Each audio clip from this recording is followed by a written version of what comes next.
Student study classes पे आप सभी स्टूडेंट का बहुत बहुत स्वागत है। आज हम क्लास 12th केमिस्ट्री के अपने अगले लेक्चर में लेकर आए हैं कि आज हमें पढ़ना है अंतराकाशीय रिक्तियाँ क्या होती है। चलिए देखते हैं अंतराकाशीय रिक्तियाँ क्या होती हैं। अंतराकाशीय रिक्तियाँ तीन प्रकार की होती हैं। जो हमारी अंतराकाशीय रिक्तियाँ होती हैं वो तीन प्रकार की होती हैं। तो सबसे पहला हमारा है त्रिकोणीय रिक्तियाँ। त्रिकोणीय रिक्तियाँ हमारा पहला है। दूसरा है चतुष्फलकीय रिक्तियाँ, ये हमारे है चतुष्फलकीय रिक्तियाँ। तीसरा है हमारा अष्टफलकीय रिक्तियाँ। चलिए अब एक एक को करके हम पुनः एक एक बार पढ़ते हैं क्या होते हैं हमारे ये तीनों। तो हमारा सबसे पहला है त्रिकोणीय रिक्तियाँ। अब हमारा त्रिकोणीय रिक्तियाँ क्या होती हैं, चलिए इसे देखते हैं। इस रिक्त का निर्माण तीन गोलों द्वारा परस्पर मिलने से होता है। इस रिक्त का निर्माण तीन गोलों द्वारा परस्पर मिलने से होता है। इसमें तीनों गोले एक ही तल में होते हैं। यहीं तक हमारा त्रिकोणीय रिक्तियाँ था। फिर से इसे देखते हैं। इस रिक्त का निर्माण तीन गोलों द्वारा परस्पर मिलने से होता है। इसमें तीनों गोले एक ही तल में होते हैं।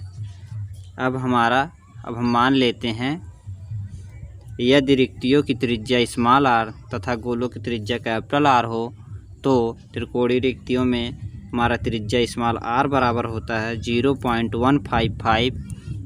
यह रेडियस है हमारा, और इसका जो फिगर होता है कुछ इस तरह बनता है। तो हमारा अगला नंबर है, दूसरा नंबर है चतुष्फलकीय रिक्तियाँ। चतुष्फलकीय रिक्तियाँ क्या होती हैं, चलिए देखते हैं। निविड संकुलित संरचनाओं में जब दूसरी पंक्ति के गोलों को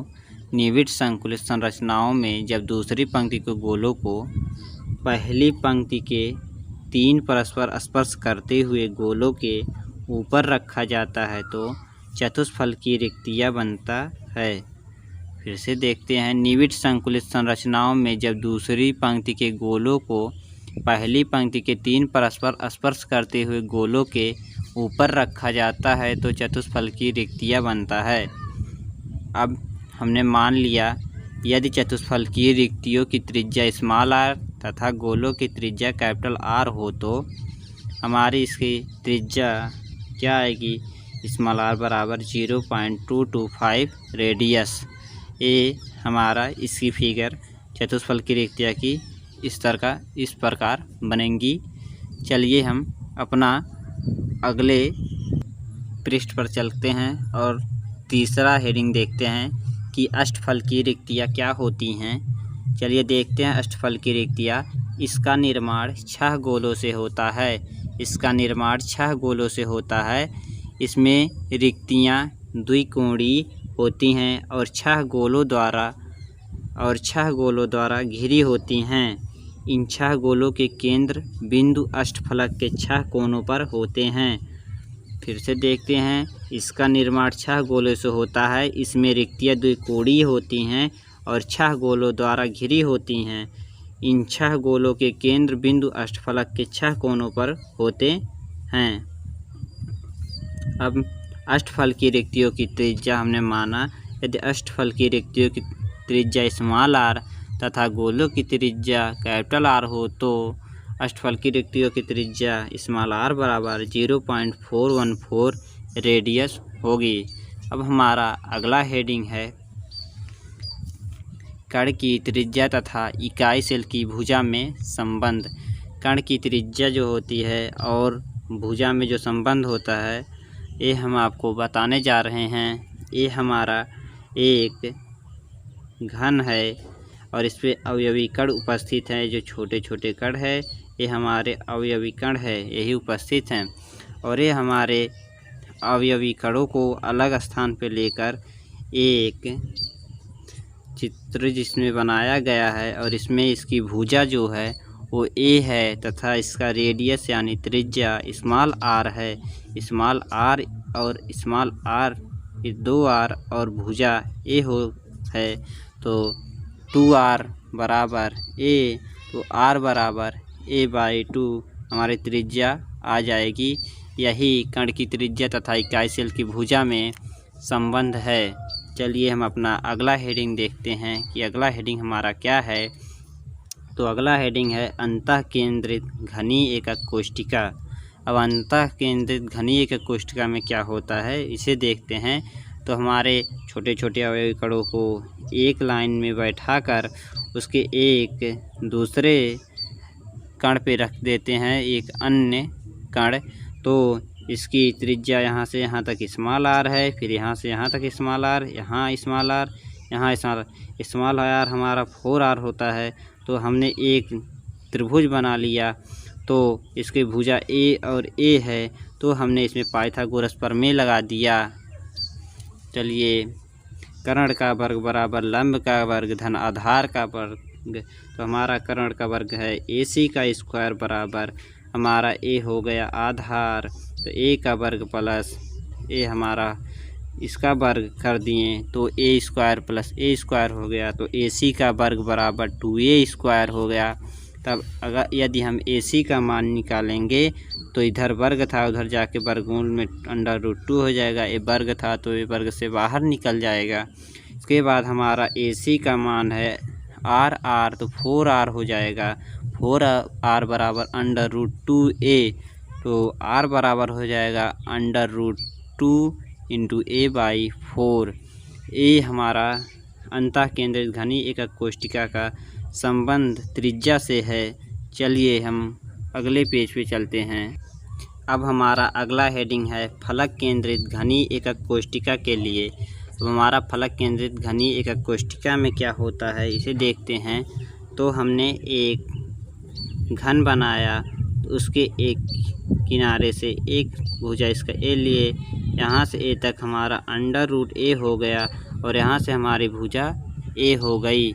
चलिए अब हमने एक फिगर a बनाया, यहाँ से √2a को, यही चित्र को हमने यहाँ तीनों भुजाओं को अलग कर लिया है। इन तीनों भुजाओं को अलग करके हम एक अलग चित्र बनाए हैं, उसी में कण को व्यवस्थित किए हैं। तो चलिए देखते हैं क्या है।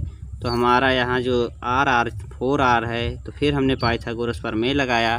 4r का वर्ग किए बराबर √2a का वर्ग प्लस a का वर्ग, 4r स्क्वायर बराबर 2a square plus a square, तो 4r स्क्वायर बराबर 3a स्क्वायर। तो 4r का मान निकालेंगे, इधर वर्ग था तो इधर जाके वर्गमूल हो जाता, √3a का वर्ग था तो a बचेगा। तो हमारा r की वैल्यू आ जाएगी √3 × a/4। ये हमारा फलक केंद्रित घनीय एकक कोष्ठिका के लिए था। चलिए अब हमारा बहुत मोस्ट इम्पॉर्टेंट हेडिंग है जो हमारे क्लास 12 में बहुत ही पूछा जाता है, वो है संकुलन क्षमता, पैकिंग इफ़िशियंसी। पैकिंग इफ़िशियंसी क्या होती है चलिए हम देखते हैं। क्रिस्टल जालक में कुल उपलब्ध स्थान, क्रिस्टल जालक में कुल उपलब्ध स्थान का वह प्रतिशत जो अवयवी कणों द्वारा घिरा होता है संकुलन क्षमता कहलाता है। क्रिस्टल जालक में कुल उपलब्ध स्थान का वह प्रतिशत जो अवयवी कणों द्वारा घिरा होता है संकुलन क्षमता कहलाता है। अब संकुलन क्षमता का फार्मूला क्या होता है। संकुलन क्षमता बराबर प्रत्येक गोले द्वारा घेरा गया आयतन बटे एकक कोष्ठिका का कुल आयतन गुणे 100 होता है।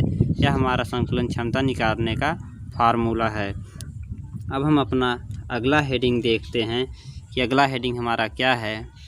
तो हमारा अगला हेडिंग है सरल घनीय एकक कोष्ठिका की संकुलन क्षमता। तो हमारा जो सरल घनीय एकक कोष्ठिका होती है उसकी संकुलन क्षमता क्या होती है उसे देखते हैं। माना गोले की त्रिज्या जो हमारी है, माना गोले की त्रिज्या स्मॉल r तथा सरल घनीय एकक कोष्ठिका की भुजा की लंबाई हमारा a है, क्योंकि सरल घनीय एकक कोष्ठिका में r बराबर a/2 होता है। इसलिए संकुलन क्षमता बराबर प्रत्येक गोले द्वारा घेरा गया आयतन बटे घनीय एकक कोष्ठिका का कुल आयतन गुणे 100।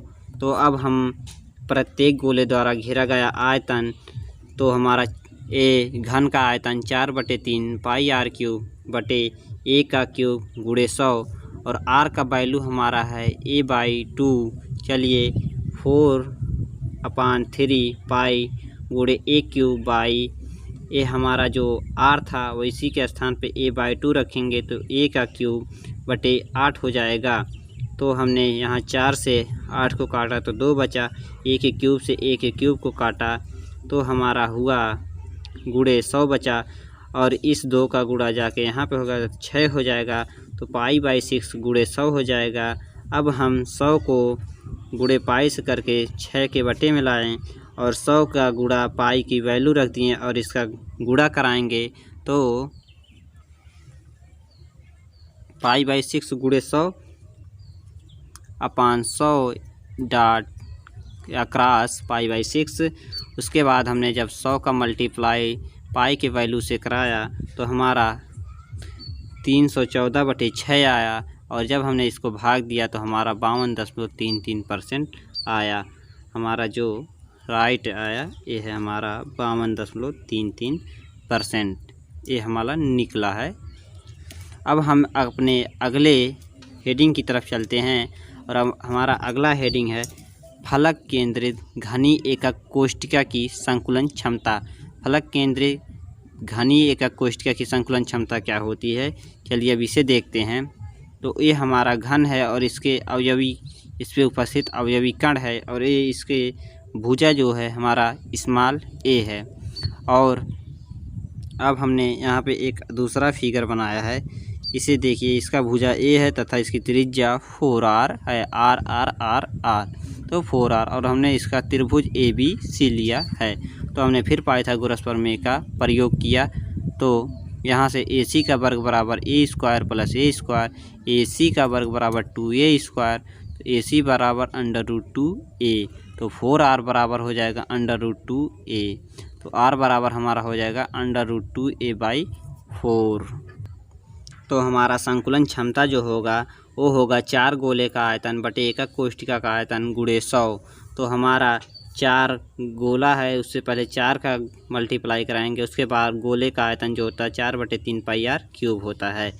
सॉरी, हमने आपको घन का आयतन बताया था, लेकिन गोले का आयतन जो होता है 4/3 पाई r क्यूब होता है बटे a का क्यूब गुणे 100। तो हमारा यहाँ से 4 मल्टीप्लाई करेंगे तो 16/3, और r की वैल्यू अभी अभी हमने बताया था, तो r का वैल्यू √2a/4, तो r की जगह पे रखेंगे तो इसका क्यूब हो जाएगा। अब हमारा a का क्यूब मल्टीप्लाई में 100 है। अब हम अपने इसका यहाँ से 16 था बटे 3 इंटू पाई, तो √2 को जब बाहर निकालेंगे 3 का गुणा करके तो 2√2 इंटू a का क्यूब बटे हमारा a की वैल्यू 4 था तो इसका क्यूब 64 होगा, 64 a की क्यूब। तो यहाँ से मल्टीप्लाई 100 था, तो हमने 16 का नाम 16 और 4 से इसको काटा तो 4 आया, यहाँ से 2 से 2 इसको काटा तो हमारा 2 आया, इसका 2 यहाँ मल्टीप्लाई 3 में होगा तो 6 आएगा, तो √2 पाई/6, तो हमारा √2 पाई/6, यहाँ से हमने मल्टीप्लाई किया 2 तिहाई 6 और यहाँ से काटा तो 50 हमारा बचा। तो अब हम √2 पाई गुणे 50 कर दिए बटे 3। अब हमने √2 की वैल्यू रखा 1.414/3 और पाई की वैल्यू 22/7 रखा और मल्टीप्लाई 50 से करा दिया। तो हमारा यहाँ सभी का गुणा और भाग करने के बाद 1555.4/21 आया, 7×21, और हमारा पूरा राइट आंसर आएगा 74.06%। इस पे एक बहुविकल्पी क्वेश्चन भी बनता है, इस पे पूछता है। तो आज हमारे द्वारा वीडियो बनाया गया, आपको कैसा लगा? यदि आपको अच्छा लगा हो तो हमारे चैनल को सब्सक्राइब कीजिए तथा वीडियो को लाइक करें तथा अपने दोस्तों में शेयर करना ना भूलें, और कमेंट बॉक्स में बताएं कि आपको वीडियो कैसा लगा। Thank you.